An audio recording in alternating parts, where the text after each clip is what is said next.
ನಮಸ್ಕಾರ ಸ್ನೇಹಿತರೆ, ವರ್ಷಾ ಖುಷಿ ಕುಕಿಂಗ್ ಲಾಗ್ಸ್ಗೆ ಸ್ವಾಗತ. ಇವತ್ತು ನಾವು ಮಾಡ್ತಾ ಇರ್ತಕ್ಕಂಥ ರೆಸಿಪಿ ಬಂದು home made gulab jamun. Just 2 ಮಿನಿಟ್ಸಲ್ಲೇ gulab jamun ಪೌಡರ್ನ ನೀವು ರೆಡಿ ಮಾಡ್ಕೋಬೋದು. ನೋಡಿ, ನೀವೇ ನೋಡ್ತಾ ಇದ್ದಾರೆ ಮನೆಯಲ್ಲಿ ರೆಡಿ ಮಾಡಿರ್ತಕ್ಕಂಥ ಈ ಜಾಮೂನ್ ಎಷ್ಟು ಸಾಫ್ಟಾಗಿದೆ ಅಂತ. ಸೊ ಹೇಗೆ ಈ ಜಾಮೂನ ಸಾಫ್ಟಾಗಿ ಮನೆಯಲ್ಲೇ ಮಾಡ್ಬೋದು ಅಂತ ಈಗ ನಾವು ನೋಡೋಣ. ಮೊದಲಿಗೆ ಒಂದು ಬೌಲ್ಗೆ ನಾನು 2 ಕಪ್ ಮಿಲ್ಕ್ ಪೌಡರ್ನ ಹಾಕ್ಕೊಳ್ತಾ ಇದ್ದೀನಿ. ಮೆಷರ್ಮೆಂಟ್ ಮಾತ್ರ ಫಾರ್ ಎಕ್ಸಾಂಪಲ್ 1 ಬೌಲಷ್ಟು ನೀವು ಮಿಲ್ಕ್ ಪೌಡರ್ನ ತೊಗೊಳಿದ್ದೀರ ಅಂದರೆ 1/4 ಕಪ್ಪಷ್ಟು ಮೈದಾ ಪೌಡರ್ನ ಹಾಕ್ಕೋಬೇಕು. ಸೊ ನಾನಿಲ್ಲಿ 2 ಕಪ್ ಮಿಲ್ಕ್ ಪೌಡರ್ಗೆ ನಾನು ಅರ್ಧ ಕಪ್ಪಷ್ಟು ಮೈದಾನ ತೊಗೊಂಡಿದ್ದೀನಿ. ಹಾಗೆ 1/4 ಸ್ಪೂನಷ್ಟು ನಾನು ಬೇಕಿಂಗ್ ಸೋಡಾನ ಹಾಕ್ಕೊಂಡಿದ್ದೀನಿ. ಹಾಗೆ 2 ಸ್ಪೂನಷ್ಟು ತುಪ್ಪನ ಹಾಕ್ಕೊಂಡು ಕ್ಲೀನಾಗಿ ಮಿಕ್ಸ್ ಮಾಡ್ಕೋಬೇಕು. ಎಲ್ಲೂ ಗಡ್ಡೆ ಇಲ್ದಿರೋ ತುಪ್ಪ ಅಥವಾ ಏನು ಕ್ಲೀನಾಗಿ ಮಿಕ್ಸ್ ಮಾಡ್ಕೋಬೇಕು. ಆ್ಯಂಡ್ ಈ ತುಪ್ಪ ಬಂದು ಮನೇಲೇ ಮಾಡಿರ್ತಕ್ಕಂಥ ತುಪ್ಪನೇ. ಇದನ್ನು ಮಿಕ್ಸ್ ಮಾಡಿ ಒಂದು 5 ಮಿನಿಟ್ಸ್ ಬಿಟ್ಟು ಅದಾದಮೇಲೆ ಇದಕ್ಕೆ ಹಾಲಲ್ಲಿ ಇದನ್ನು ಕ್ಲೀನಾಗಿ ಉಂಡೆ ಕಟ್ಕೋಬೇಕು. ಇದನ್ನು ಎಷ್ಟು ನೀವು ಸಾಫ್ಟಾಗಿ ಪದ ಅನ್ನೋ ಥರ ತುಂಬ ಸಾಫ್ಟಾಗಿ ನೀವು ಇದನ್ನು ಮಿಕ್ಸ್ ಮಾಡಬೇಕು. ಇಲ್ಲ ಸ್ವಲ್ಪ ಗಟ್ಟಿಯಾದರೆ ಉಂಡೆ ಬರೋದಿಲ್ಲ, ಸಾಫ್ಟಾಗಿ ಬರೋದಿಲ್ಲ. ನೀವು ಎಷ್ಟು ಸಾಫ್ಟಾಗಿ ನೀವು ಇದನ್ನು ಮಿಕ್ಸ್ ಮಾಡ್ಕೊಳ್ತೀರಾ ಸೊ ಅಷ್ಟು ಸಾಫ್ಟಾಗಿ ನಿಮಗೆ ಜಾಮೂನ್ ಬರುತ್ತೆ. ಇಲ್ಲ ನೀವೊಂದು ಸ್ವಲ್ಪ ಅದು ಗಟ್ಟಿ ಆಗಿಬಿಡ್ತು ಅಂತಂದರೆ ಪೌಡರೇ ನೀವು ಉಂಡೆ ಕಟ್ಟೋದು ಕೂಡ ಬರೋದಿಲ್ಲ. ಹೇಗಾಗ್ಬಿಡುತ್ತೆ ಅಂತಂದರೆ ಪುಡಿ ಆಗಿಬಿಡತ್ತೆ. ಸೊ ಹಾಗಾಗಿ ನೀವು ಎಷ್ಟು ಸಾಫ್ಟಾಗಿ ಈ ಉಂಡೆನ ಕಟ್ಕೊಳ್ತೀರಾ ಅಷ್ಟು ಚೆನ್ನಾಗಿ ಜಾಮೂನ್ ಬರುತ್ತೆ. ಈಗ ಶುಗರ್ ಸಿರಪ್ ಹೇಗೆ ಮಾಡೋದು ಅಂತ ನೋಡ್ಕೊಳ್ಳೋಣ.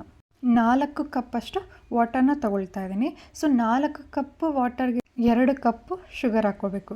ಇಫ್ ನಿಮಗೆ ಸ್ವೀಟ್ ಜಾಸ್ತಿ ಬೇಕು ಅಂತಂದರೆ ಒಂದು ಸ್ವಲ್ಪ ಅಂದರೆ 3/4 ಭಾಗಕ್ಕಿಂತ ಕಡಿಮೆನೇ ಇರಲಿ, ಅರ್ಧ ಭಾಗಕ್ಕಿಂತ ಸ್ವಲ್ಪ ಜಾಸ್ತಿ. ಸೊ ನಾನೀಗ ಏನು ಅರ್ಧ ಅಷ್ಟದ ಶುಗರ್ನ ಹಾಕ್ತಾಯಿದ್ದೀನಿ, ಇದು ಕರೆಕ್ಟಾಗಿರುತ್ತೆ. ಇನ್ನು ನಮಗೆ ಸ್ವೀಟ್ ಇನ್ನೂ ಕಡಿಮೆ ಬೇಕು ಅಂತಂದರೆ ಅರ್ಧಕ್ಕಿಂತ ಕಡಿಮೆ ಹಾಕ್ಕೊಳ್ಳಿ. ಇದಕ್ಕೆ 4 ಏಲಕ್ಕಿನ ಪುಡಿ ಮಾಡಿ ಹಾಕ್ಕೊಳ್ತಾ ಇದ್ದೀನಿ. ಆ್ಯಂಡ್ ಆ ಸಿಪ್ಪೆನ ಪುಡಿ ಮಾಡಿಬಿಡಿ. ಆ ಸಿಪ್ಪೆ ತೆಗೆದು ಹಾಗೆ ಹಾಕ್ಬಿಡಿ. ಅದರಲ್ಲಿ ಕುದ್ದು ಅದ್ರದ್ದು ಫ್ಲೇವರ್ ಕೂಡ ಬಿಟ್ಕೊಳ್ಳುತ್ತೆ. ಹಾಗೆ ಈ ಶುಗರ್ ಸಿರಪ್ನ ಒಂದು 20 ಮಿನಿಟ್ಸ್ ಚೆನ್ನಾಗಿ ಕುದಿಯೋಕ್ಕೆ ಬಿಟ್ಬಿಡಿ.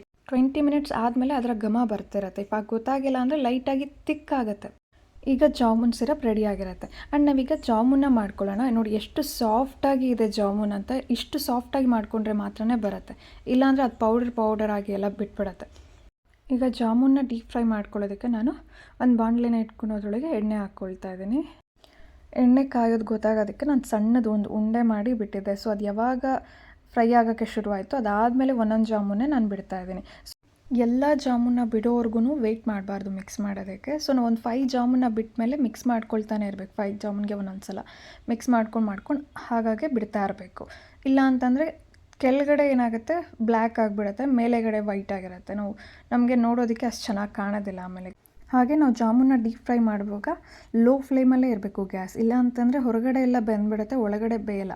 ಈ ಜಾಮೂನ್ ಇದೇ ರೀತಿ ಸಾಫ್ಟಾಗಿ ಬರಬೇಕಂತಂದರೆ ಮಾತ್ರ ನೀವು ಅದನ್ನು ಕರೆಕ್ಟಾಗಿ ಮಿಕ್ಸ್ ಮಾಡ್ಕೊಂಡಿರಬೇಕು.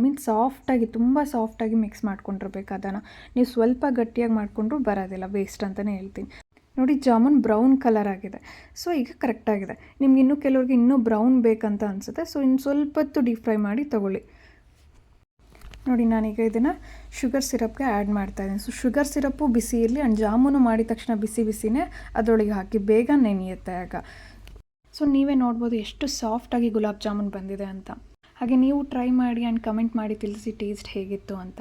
ಹಾಗೆ ಲೈಕ್, ಶೇರ್ ಮಾಡೋದು ಕೂಡ ಮರಿಬೇಡಿ. ಹಾಗೆ ಒಂದು ನಿಮಿಷ, ವರ್ಷಾ ಖುಷಿ ಕುಕಿಂಗ್ ಲಾಗ್ಸ್ನ ಸಬ್ಸ್ಕ್ರೈಬ್ ಮಾಡೋದು ಮರ್ತೋಗ್ಬೇಡಿ. Thank you.